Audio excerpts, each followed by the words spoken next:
What's going on, everybody? It is a beautiful Saturday morning here in Stuttgart, Germany. Was on my way to the gym, and if you read the description, you kind of know what this video is going to be about. But anyways, when I got into the vehicle, I had a check engine light on. The car seemed like it was running fine. It's maybe a 2-minute drive to the gym, so I wasn't really all that worried about it. I was kind of in a rush to get that done and over with. Anyways, headed to the gym, came back, and when I got home, I was like, you know what, I should probably look at the display and see what it's telling me. So I went through the display, engine hours, trans temp, oil temp, engine temp, and then oil pressure. I noticed that my oil pressure gauge is not reading correctly, so I kind of have an idea on what it is possibly doing. Hopefully it's just a sensor and I actually don't have any oil pressure problems, because that could be catastrophic. So I'm going to be taking out my HP tuners and my laptop, get a scan of that, and see if we can't narrow it down. I'm really hoping that all it is going to be a sensor. And if so, then we're going to go and try to find it on the 5.7. All right, so now that we're down here, got my handy dandy laptop.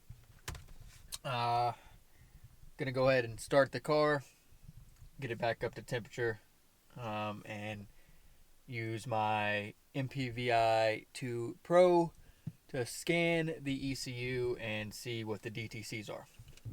Alright, so like I mentioned, as you can see, the check engine light is on. So my initial thought was hopefully it's an O2 sensor or something very easy to fix, and it's not going to be too much out of the wallet as well. I went into the screens, like I said, on the display. Alright, so I went to vehicle info, and coolant temp, just started the car, it's low. Oil temp, that was reading normal when I was driving around, so that's not an issue. And oil pressure, 99 plus psi, extremely high, which there's no way for it to be like that. So I'm assuming what it is going to be the oil pressure sensor has gone out, but I'm waiting for my computer to load, and then we can tell once that's figured out. So you're going to go to this little engine diagnostic icon. You're going to click it, and it's going to give you the option to read the DTCs. So you're going to click that as well. It's going to read, and alright, so like I said, probably going to be the oil pressure sensor, and that's exactly what it is. Got a coolant thermostat. That's just because when I upgraded to the 180 thermostat, it's going to throw a code saying, hey, your engine coolant's not high enough for this operating temperature. But I've already cleared that, so it's still going to show up on HP tuners, but it's not going to actually throw a code onto the dash itself. So that code light is going to be from the oil pressure sensor. Now what we got to do is figure out where it is.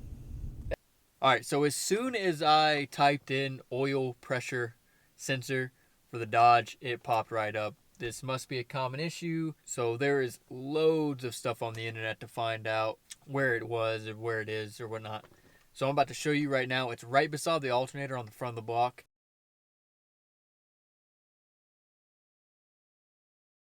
Alright, so as you can tell, it's in there. It's going to be kind of a pain in the ass to get to.